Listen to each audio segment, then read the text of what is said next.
Scoot McFucking-nary. Scooty!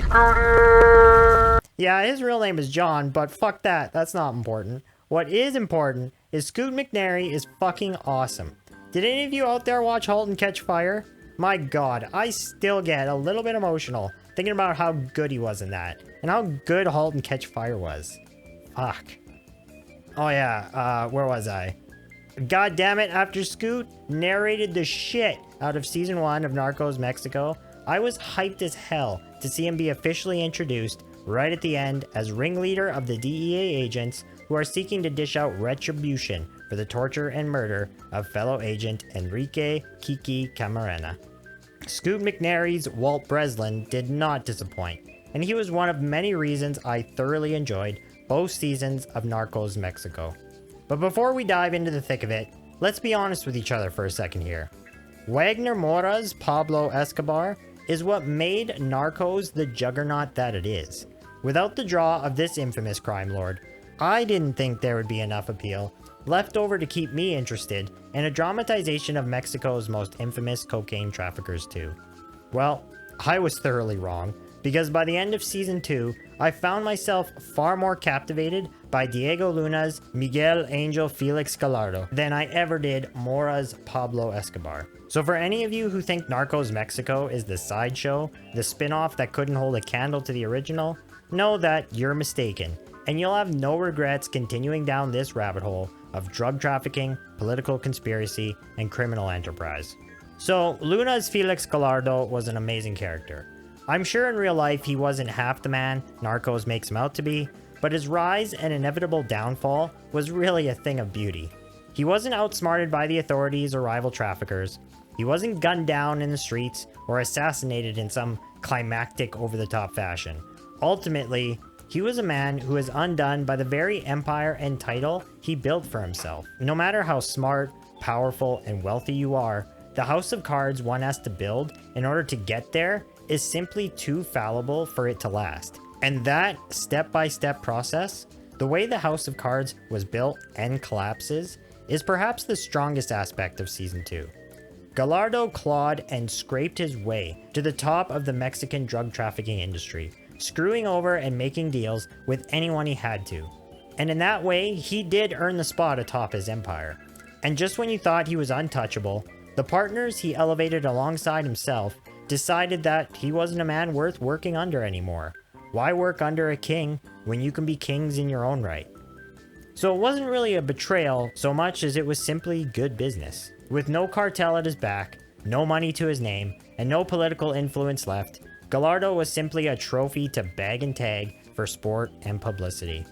It wasn't an end you saw coming, but it made complete sense when it finally happens in those last 30 minutes. It's an ending that you would think would feel anticlimactic, but instead it's perfectly poetic. And that final conversation between him and Walt, oh man, it was just, mwah, the best.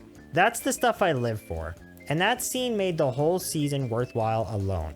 I would never forgive myself if I didn't talk about Jose Maria Yazpic as Amado Carrillo Fuentes and Gerardo Terracina as Pablo Acosta.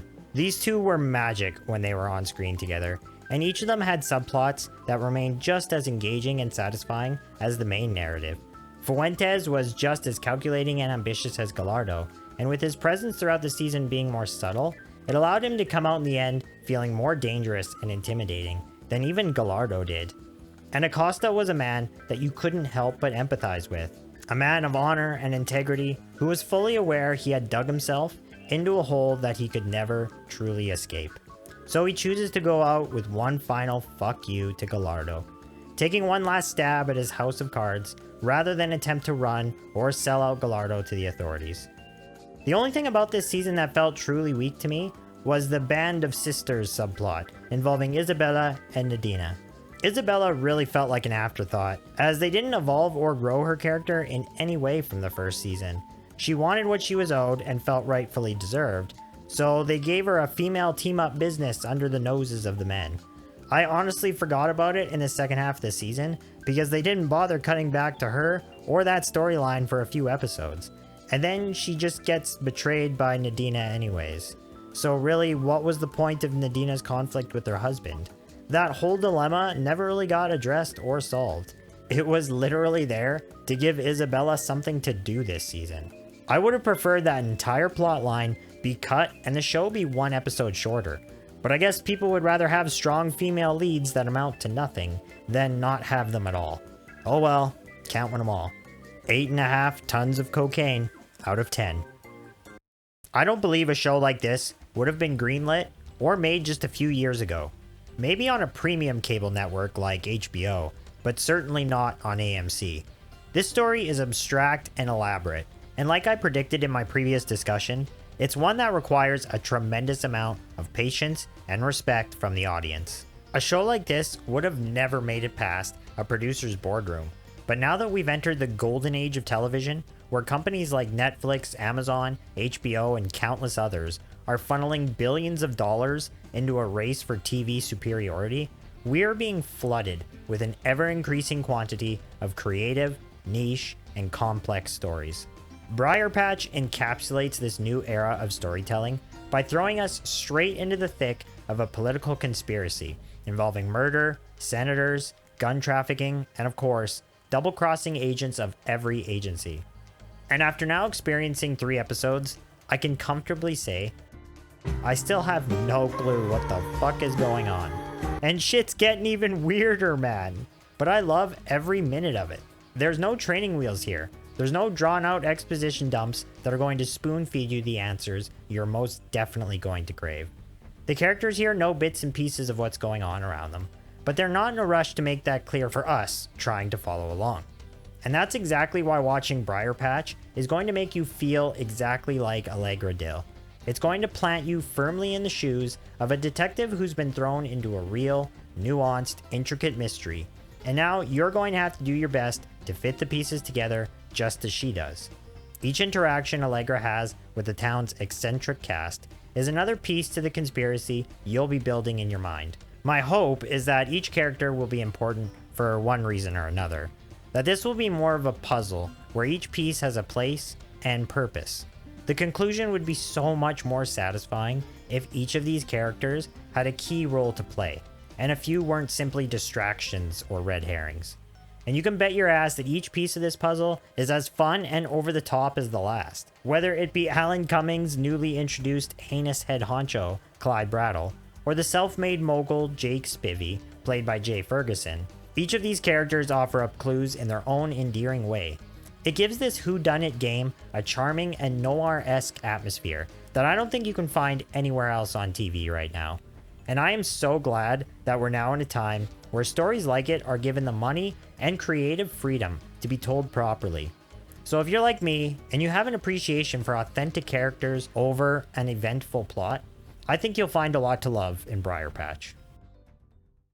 What can I even say about Better Call Saul at this point that you probably don't already know? From the man who gave us Breaking Bad, Vince Gilligan, and the guy who wrote the episode that introduced us to Saul Goodman himself, Peter Gould, Better Call Saul is the spin-off / prequel detailing the rise and transformation of small-time lawyer Jimmy McGill to big-time criminal defense attorney Saul Goodman. And yeah, it's a pretty damn good show. But in all seriousness, where do you even begin with this work of perfection? I'm of the opinion that this show could go blow for blow with Breaking Bad. It might not have the emotional hook of everyman Walter White devolving into a drug kingpin, but god damn it, it's got so much subtle and nuanced storytelling dripping from every frame that you can't help but gush over its understated brilliance. We began this penultimate 5th season with 2 episodes, thankfully, because even the 53-minute opener was just not enough time to get the ball rolling in a satisfying way. A sizable amount of time was dedicated to the future Saul storyline, where it seems as if Saul has finally grown tired of living on the defensive. I am so glad that we are being given what looks to be the rise and eventual fall of Jimmy McGill at the same time. It reaffirms the notion that these writers have had a clear direction from the start, which, let's be real, always makes for a better story, and it serves to further adapt and conclude what we already know from Breaking Bad. This is so much more than just a prequel or spin-off. And it's these flash forwards that are hopefully, eventually, going to give us the emotional conclusion to Jimmy McGill's narrative. So we've got Jimmy fully embracing Saul, Kim struggling with the loss of Jimmy, Fring and Mike at odds with each other, Ignacio cornered and at the mercy of two bosses, Hector and Lalo beginning to untangle Fring's web, and Saul Goodman now being dragged into the epicenter of this gathering shitstorm. Quite frankly, it would be a waste of my time and yours to go through every scene raving about how genius it is.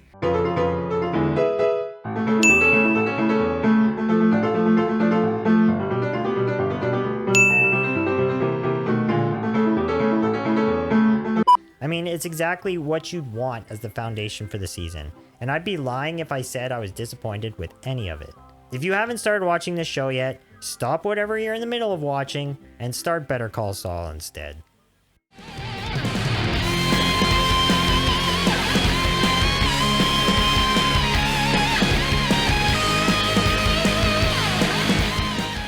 Get out of my goddamn shot, Reed! Scooty!